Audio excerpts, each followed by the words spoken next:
राघवपुर गांव में सुबह की रौनक फैल चुकी थी। जहां एक तरफ गप्पू सेठ की बड़ी सी दुकान थी, पूरे गांव में उसके दही समोसे का डंका बजता था। कुरकुरे समोसे के ऊपर ठंडी ठंडी दही और लाल चटनी, नाम सुनते ही लोगों के मुंह में पानी आ जाता था। वहीं दूसरी तरफ बेचारे राघव का एक छोटा सा ठेला था, जिस पर वो मिर्ची पकौड़े बेचता था, लेकिन मक्खियों के अलावा वहाँ कोई नहीं भिनभिनाता था। अरे ओ कल्लू, ओ नालायक, कितनी देर लगाएगा? देख नहीं रहा सूरज सिर पर आ गया है और तू अभी तक आलू ही छील रहा है। ग्राहक आने वाले होंगे, जल्दी हाथ चला। जी सेठ जी, बस हो गया। वो आज आलू थोड़ी कम पके थे, इसलिए छीलने में देर हो गई। बहाने मत बना मुझसे। और सुन, वो दही में जादुई डिब्बे वाला मसाला मिलाया है कि नहीं?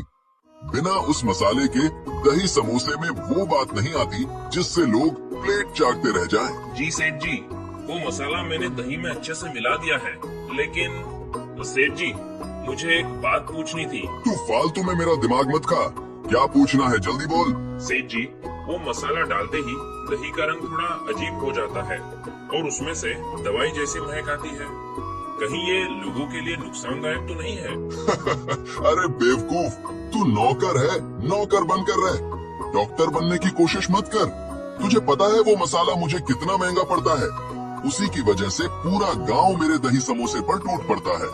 तुझे अपनी तनख्वाह से मतलब है या लोगों की सेहत से? जी मुझे तो तनख्वाह से मतलब है। तो चुपचाप काम कर। देख, उधर देख, उस राघव को, बेचारा मिर्ची तल रहा है, ईमानदारी का ढोल पीटता है, इसलिए भूखा मर रहा है।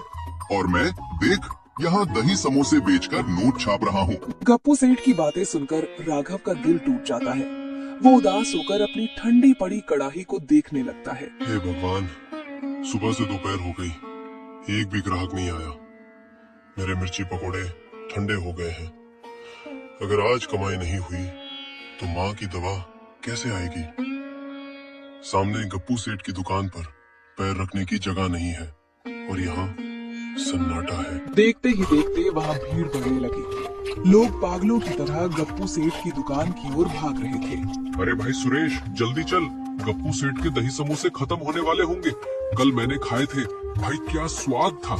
दही की खटास और समोसे का मसाला, उफ, रात भर मुंह में पानी आता रहा। हाँ यार, पता नहीं वो दही और चटनी में क्या मिलाता है। एक बार खा लो तो बस मन करता है खाते ही जाओ। चलो चलो, 2-2 प्लेट खाएंगे। राघव ने ग्राहकों को अपने ठेले के पास से गुजरते हुए देखा तो उससे रहा नहीं गया। भैया, ओ भैया, गर्मा गर्म मिर्ची पकोड़े खा लो। एकदम ताजी हरी मिर्च और बेसन के पकोड़े हैं, बहुत सस्ते दे रहा हूँ। तीखा और चटपटा खाने का मन नहीं है? अरे रहने दे भाई, तेरे मिर्ची पकोड़े में वो मजा कहाँ जो गप्पू सेठ के दही समोसे में है। हमें तो बस वही खाना है। ग्राहकों की बेरुखी देखकर राघव का चेहरा उतर गया। उधर गप्पू सेठ अपनी गद्दी पर बैठा ये सब देख रहा था और जोर जोर से हंसने लगा। देखा गल्लू, इसे कहते हैं जलवा। लोग जहर खाने को तैयार हैं अगर वो स्वादिष्ट हो तो। और वो बेचारा मिर्ची खिला रहा है, फिर भी कोई नहीं पूछ रहा। शाम हुई और राघव हमेशा की तरह खाली हाथ और निराश होकर घर लौटा। घर पर उसकी बूढ़ी माँ बीमार हालत में उसका इंतजार कर रही थी। बेटा राघव, आ गया तू? आजा मेरे पास बैठ। आज दुकान कैसी रही? कुछ कमाई हुई? माँ, क्या बताऊं, आज भी वही हाल था। वो गप्पू सेठ पता नहीं क्या जादू करता है, मेरे पकौड़े कोई नहीं खरीदता। माँ, मुझे लगता है मुझे ये काम छोड़ देना चाहिए। हम बर्बाद हो रहे हैं। हिम्मत मत हार मेरे बच्चे। तेरे पिताजी कहते थे कि झूठ के पाँव नहीं होते, वो ज्यादा दूर नहीं चल सकता, लेकिन सच कछुए की तरह होता है, धीरे चलता है पर जीतता वही है। पर माँ, सच से पेट नहीं भरता, घर में राशन नहीं है, तुम्हारी दवा खत्म हो गई है। सुन, मुझे एक बात याद आई। तेरे दादाजी के जमाने का एक पुराना नुस्खा है। वो बेसन के घोल में हींग, अजवाइन और एक खास मसाले की पुड़िया मिलाते थे। वो डिब्बी रसोई में ऊपर ताक पर रखी होगी, कल तू उसका इस्तेमाल करना। क्या उससे कुछ होगा माँ? कोशिश करने में क्या जाता है बेटा। जब बेसन तेल में तलेगा तो उस मसाले की खुशबू पूरे बाजार में भूख जगा देगी। तू कल वो डाल कर देख। उधर रात को गप्पू सेठ अपने घर में बैठा दिन भर की कमाई गिन रहा था।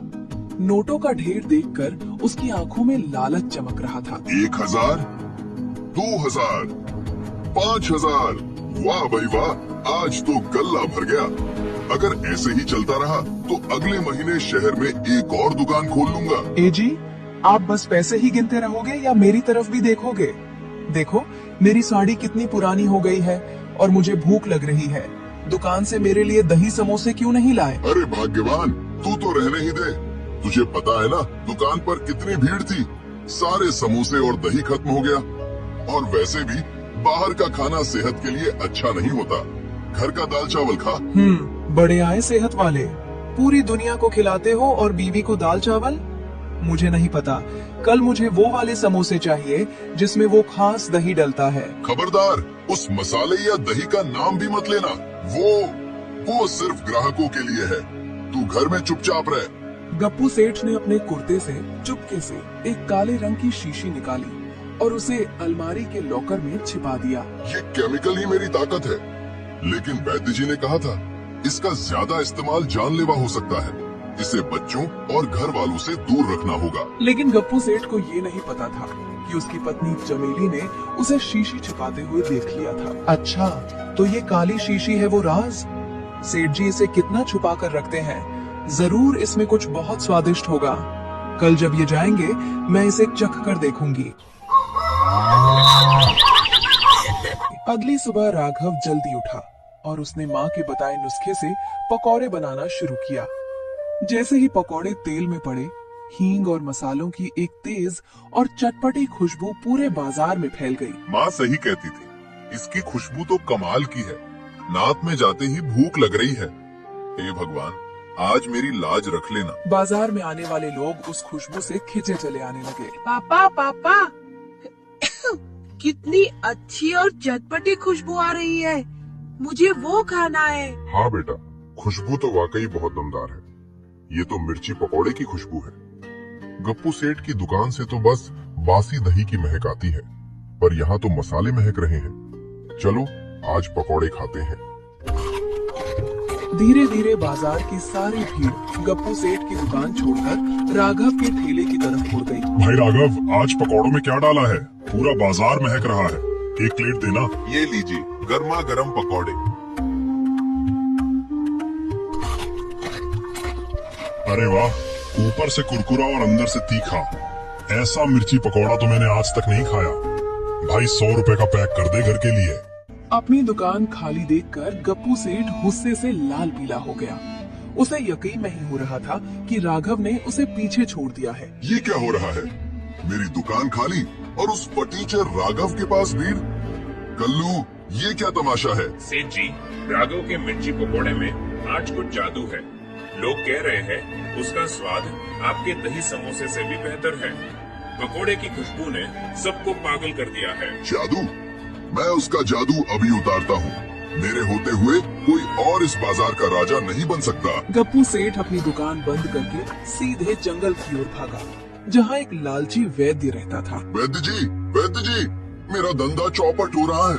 वो मसाला अब काम नहीं कर रहा। मुझे उससे भी तेज कुछ दो, कुछ ऐसा जिससे आदमी उसे खाते ही बस मेरा गुलाम बन जाए। गप्पू, तू आग से खेल रहा है। मेरे पास एक लाल तेजाब जैसा मिश्रण है।